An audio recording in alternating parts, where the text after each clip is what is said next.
Wrap Show. Good day, viewers. Welcome to today's Sports Wrap Show. You are joined by Brian Munango here at the UNAM Stadium, and I am joined by an unfamiliar face, but a familiar face at the same time. Maybe a familiar voice. Familiar voice. We'll go with that. Ashwin.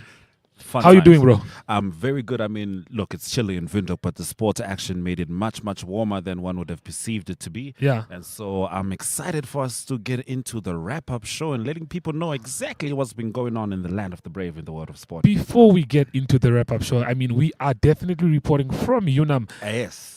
The Premier League game that we saw today, how do you feel about that? Then let's not talk about the results, but let's just talk about the game itself. How do you feel about the game? I mean, look, UNAM, I was just talking to one of our workmates, Brandon Killian, and he's an avid rugby supporter, and you're saying that UNAM is much like the Blue Bulls in the sense that their strength is in the second half.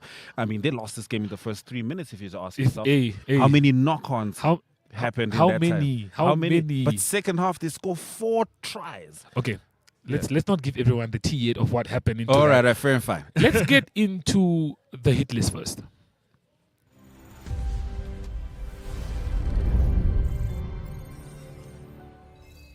Okay, well, not much to speak about from the hit list. Ashwin, run us through the ICC World Cup qualifiers here. It's been exciting. Of course, you know, Zimbabwe had wonderful results over the week. West Indies beating the US with a record score. And this time, the West Indies lost to Scotland. That would be quite a shocker for the West Indies, losing by 7 wickets to Scotland. That was today, swinging back to just yesterday. The Sri Lanka won by 21 runs. I don't think a lot of people would have been surprised. Sri Lanka's bowling is definitely something to worry about, and once Sri Lanka has 213 runs, it's something very difficult to surmount.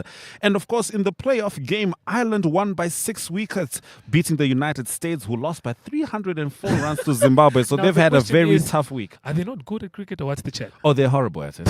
But look, there's room for improvement. Everybody starts somewhere. Okay. And you know, everyone starts at the bottom, and you know, Zimbabwe's been experienced for many, many, many years. USA didn't stand a shot, and I think perhaps they've got a couple of years to improve on their cricket game.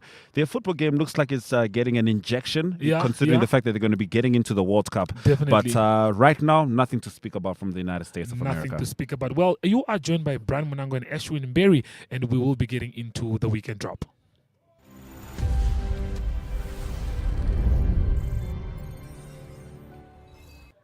Okay, well, Ashwin, as you know, the second day of the African Regional Field Archery Championship took place today at the Windhoek Archery Range, 20 kilometers east of Windhoek at the Hea Lodge grounds. That is, the 3-day event was open to all International Field Archery Associations members and saw over 60 archers from South Africa, Zambia, and Namibia compete in the field.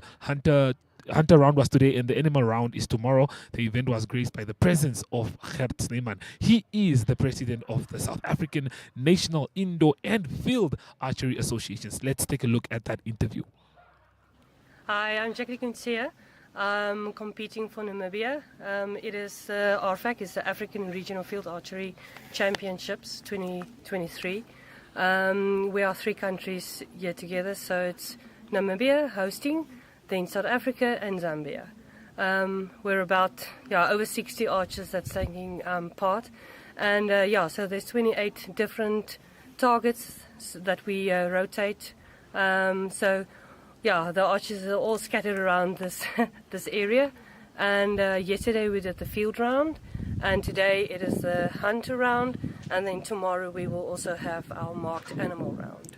Okay, well, Jack, how are you liking the competition so far? Oh, it's great. I mean, it's great to see all the people again, just to meet up with old friends again. And the team spirit is nice, working together, shooting together with companions. And archery is great, and it's for all. So I love it. So, fantastic. Well, we're also joined by the South African archery president, Gert here. Gert, just tell me, how are you loving your time in Namibia now? I arrived on Tuesday morning. It was quite cold. I enjoyed it. The host here at Namibia is very good.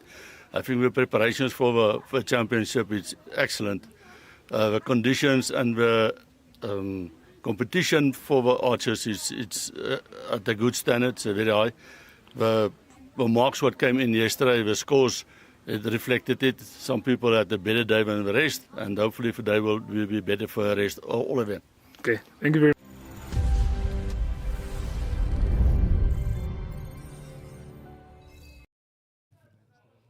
Well, as we said earlier, that was the president of the National Archery from South Yes, Africa. Mr. That is. Snyman. Well, Ashwin, what's our next item? Hey, we're talking volleyball. The NDF Volleyball Club suffered a 3-1 defeat to Revivals Volleyball Club in today's thrilling second round fixture match in the CVA League, which was played at KNVC Hall, right close by to where we are, which is in Olympia. Now, here is Revivals head coach Kodakwashe Mutasa and NDF Ladies Volleyball Club player Martha Mokamba with some thoughts after the match. Coach, please introduce yourself and just take us through today's match. Of course, you beat NDF. It was quite a thrilling match, so maybe you can just take us through how the sets went. Okay, thank you. My name is Mr. Kodawashi Mtasa. I'm the coach for Revivals ladies team. Today's game was not a walk in the park because the NDF team, they came prepared for the game, because every time they are playing with Revivals, everybody wants to beat us because we're like the champions and we are the defending champions. So it's not easy. And the girls, they started their nerves. They were not really ready for the game. And when we started, some of our players were not there on time. So we had to make shift. But when the other senior players came through, we managed to beat them and we managed to gain composure. And then as you saw maybe from set 2, 3 and 4, the girls were relaxed and they were just gliding. Okay, maybe just take us through your log standing at the moment and then just the aspiration for the overall league. Currently we are still topping, and number 2 is our arch rivals, which is Kudos, and there's only I think a 0.2 point difference between us, Kudos, and KNVC, which is Commerce Nampo. So this year the league is not yet clear. Those years, by the time we start second round, you would see there would be already a clear winner. But this year it seems like we have to fight until the last game. All right, thank you so much, Coach. Thank you very much. Please introduce yourself to the viewers and just take us through today's match. How was it for you, and just in general, the position that you guys are at the moment on the log, and maybe just your aspirations for the league, for the position that you want to take at the end of the league. Hi, my name is Martha. I'm from NDF Ladies team. Today's match was not really tough, but then we tried through because most of our key players, they're not around, they are out with work. And currently we are standing at the 5th on the log, but then we still fight through to get at least to the top, or if not that, then to 3rd position for us to qualify for the NVF games. Okay, so but just overall, what do you guys want to achieve at the end of the league? Our goal is at least to make it to the 3rd position, at least, even though it's too late for us to be at the 1st. At least our goal now, aim and fight through, is to get to the 3rd or 2nd position, so that at least we qualify for NVF or we get something. Oh, thank you so much, Martha. You're welcome.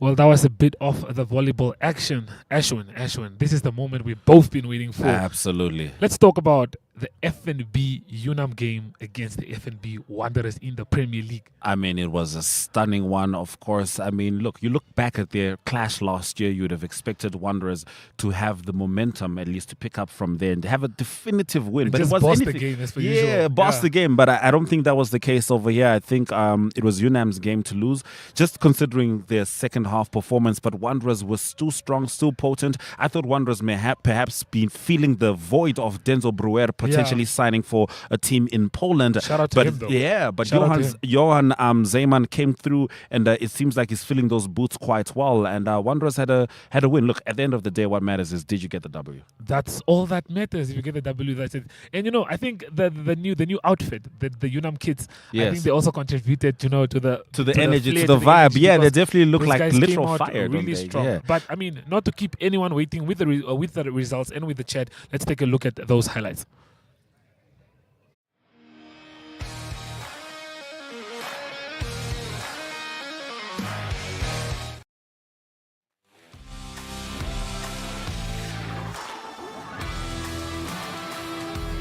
Dan sien ons Darius van Solms wat vir Wanderers op die veld lê.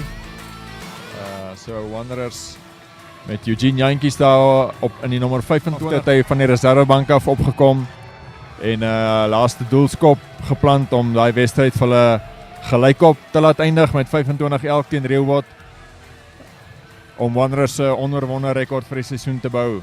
Ons sien ook UNAM wat op die veld Scrum from Wanderers. Botha taking his time to make that decision, and they're off. Quick chip from Wanderers, very, very well done. That was stunning. Ja, uitstekend op die Franco Pearson met 'n line-out. Sharon Rousseau het hom. Wanderers vorder met hom. En is die jakker Franco Pearson aan die agterpunt en hulle het hom. And that's Wanderers managing to score the try. He's currently on national duty for the Valviches.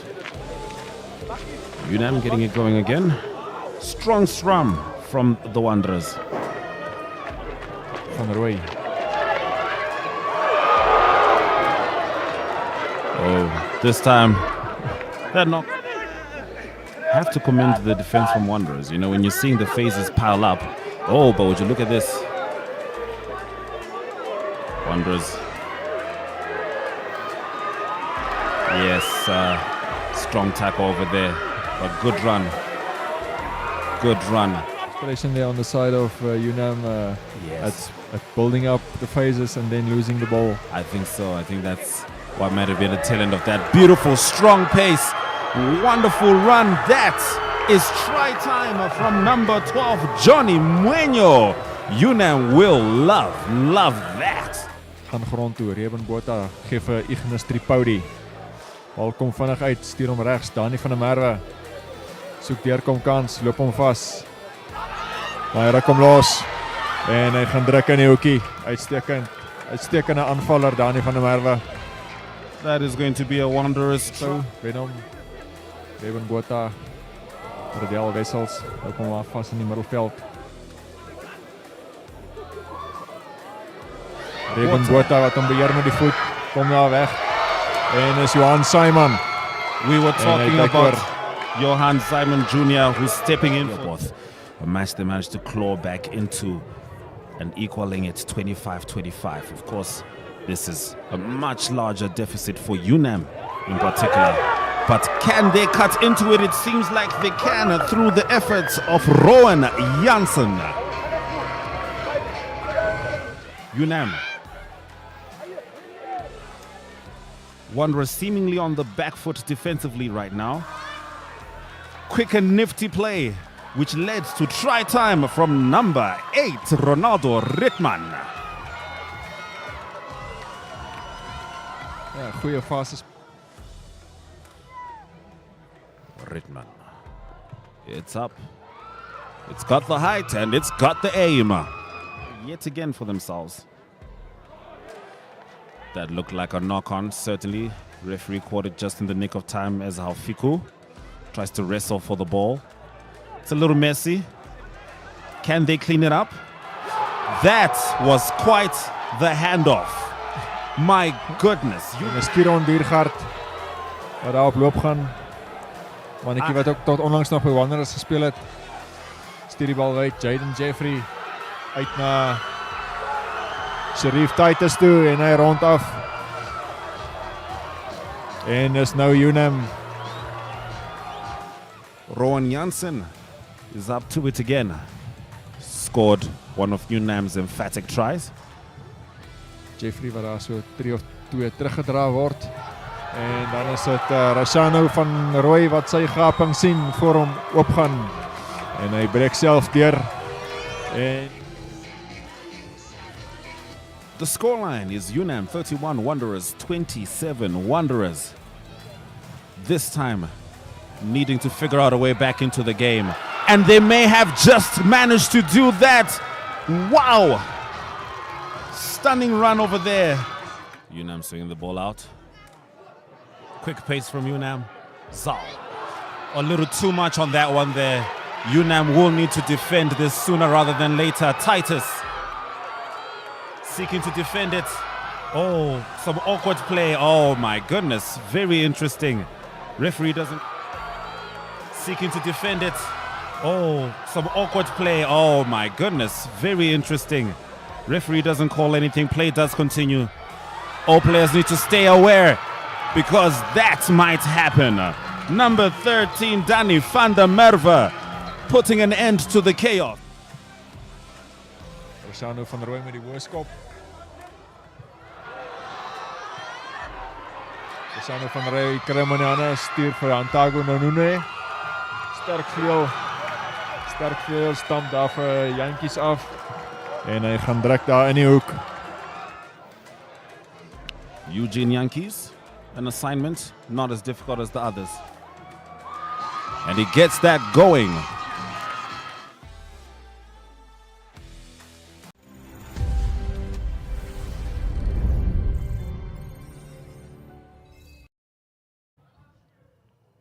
Well, there you have it. All in all, a good win for UNAM. But staying for Wanderers, apologies on that.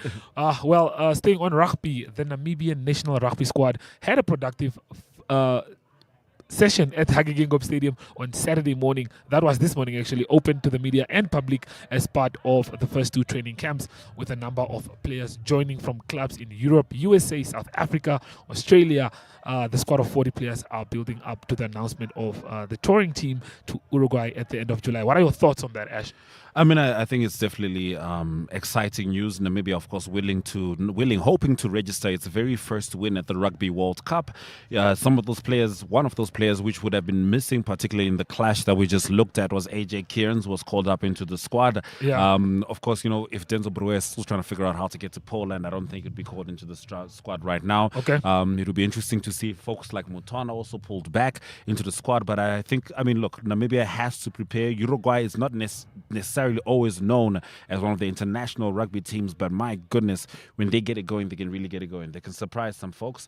And Namibia, unfortunately, hasn't registered a record enough to be truly feared by any side internationally, particularly when it comes to preparing for the World Cup. Yeah. So if Namibia can find a way to, assert themselves, and perhaps, look, experience is the best teacher, and Namibia has got more experience than most Southern African nations. I mean, you take South Africa out of the equation, no one's been to the World Cup more than Namibia in this region in particular, and perhaps this is the World Cup where we make things happen. Definitely. Okay, with that, let's take a look at the Reserve League results that we had going on there. As you can see, UNAM actually came out strong in that one, beating Wanderers 43-21. Western Suburbs came out strong against Rehoboth. Rio Falcons edged only just against Kudus, and Trasco United beat my town again, 10-7. Very unfortunate.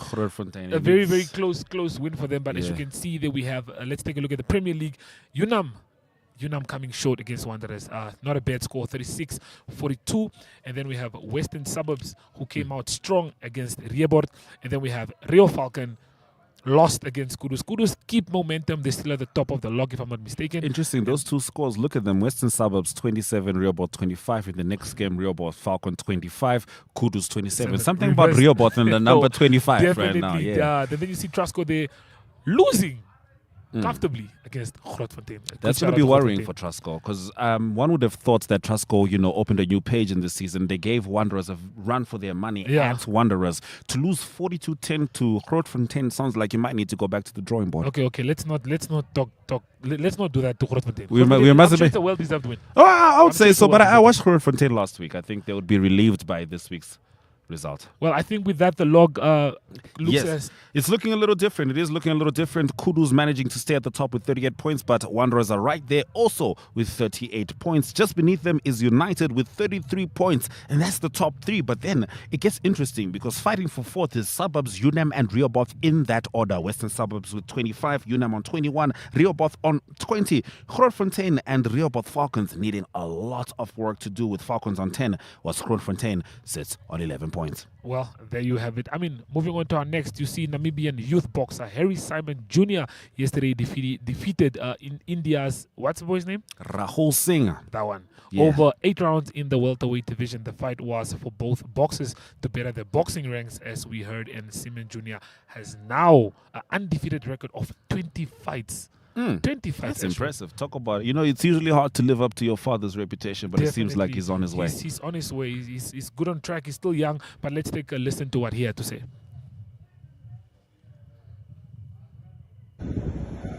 What's up, Namibia? What's up, world? I'm Eddie Simon Jr., Namibian boxing prospect. 20 fights, 20 wins, 14 knockouts. Yesterday I fought here in India and I won by a second round knockout body shot. Yeah. So, Eddie Simon Jr., how did you feel about the fight yesterday? About the fight, I'm very happy of the results. Very happy of the reception. The atmosphere here was very good. Only problem is outside. It's very hot. Okay. Since you won by KO, yeah, first international fight, where do you see yourself next? What's your next move? Next move is to come back to Namibia, come train with my team, my coach Jose Manuel Kambinda, and my fellow fighters that side in Namibia, train and wait on the next fight. Hopefully I'll have another one in July. So I'm looking forward to that. That's very great. That's very great. So, as you say, you're going back to the drawing board. Do you see yourself coming again back to India, or you're fighting in another country? Hopefully down the line I'll come back to India. I have some unfinished business of the guy who apparently got heat stroke, the Indian Rahul Singh. So I'm still looking forward to fighting with him. Hopefully they will put on a title for that fight. So yeah. Okay, that's great area. All I could say, good luck to your next fight and keep pushing in the gym. Thanks, man. Thank you.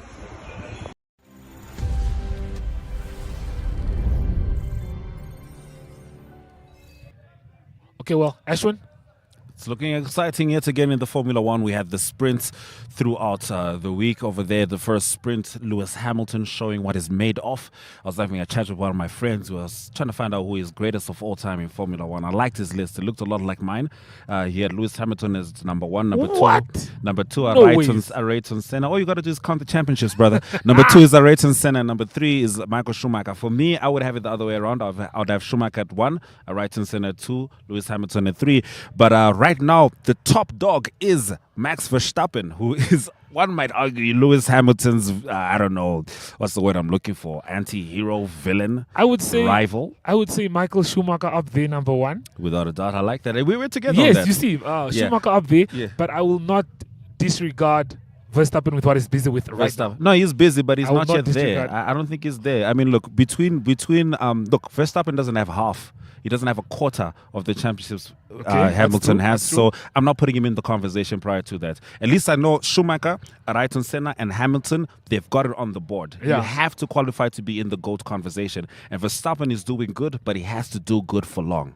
Then only we'll consider him as one of the We're talking Michael Schumacher. We're talking Ayrton Senna, the king of Monaco. We're talking Lewis Hamilton, a man who arguably, should have won one of the championships 2 years ago, but we won't chat about that. So it's going to be exciting to see how it goes. The track is the Red Bull Ring, so Red Bull Ring. I mean, there's a lot we can look forward to. Verstappen is really strong, man. It's definitely an important thing to look forward to. Verstappen again, once more we can take a look there. But our last item for the day, Ashwin, run us through the ICC. What we can expect on Sunday. On Sunday, Zimbabwe takes on Sri Lanka. In this game, normally you would say Sri Lanka would automatically take on Zimbabwe with a W, but Zimbabwe's had a string of very good results, and internationally Zimbabwe can never really be counted out. So we're going to see how that goes out at 9 a.m. Nepal and United Arab Emirates, some of the newer teams trying to make it to the World Cup. It's going to be interesting to see how they do in their playoff at 9 a.m. as well as Sri Lanka women taking on New Zealand women on Monday. Well, I feel like definitely there's a lot we can look forward to. I mean, enough about the Sunday drop. Enough about the weekend. Let's touch on the Premier League before we leave. How are you feeling so far about this season's signings? I mean, look, as an Arsenal fan, it's hard not to feel good about Declan Rice. He had the most interceptions in the entire Premier League. Yeah. So I like that. I heard Arsenal's going for Mbappe. That sounds like a pipe dream. It's a little hard It's to definitely believe hard in to that believe, one. yeah. But look, I'll take Declan Rice without a doubt. And hopefully Kai Havertz came through for Arsenal. I can live with that. Yeah. Mason Mount signing for Manchester United. The United fans aren't as excited as they could be. I'm a Manchester United fan, and personally, I don't think I don't like the idea behind Mason Mount. Good player, but I don't think it's what we need right now. How do you feel about how the chats have been going with De Gea? unfair. He's Unfair. been done dirty. Do you think there's a pattern though from Cristiano Ronaldo to De Gea? Yeah, I think it shows that the club at this moment really there's a lot going on in the depth underneath, and I'm just not liking what I'm seeing. But with that, you see Chelsea. I think having money is a problem sometimes. Let's talk about Jackson. They signed Senegal forward Jackson from Villarreal. Yes. I don't know what the plan is with that.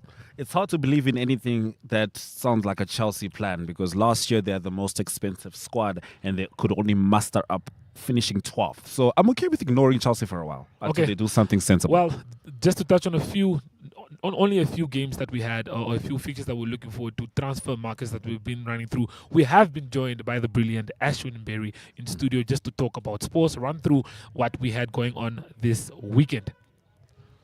Yeah, so that's been the sports wrap. Well, that's it. The wrap-up show. Well, it's goodbye from Ashwin and from Brian. Well, good. Have yourself a good Sunday.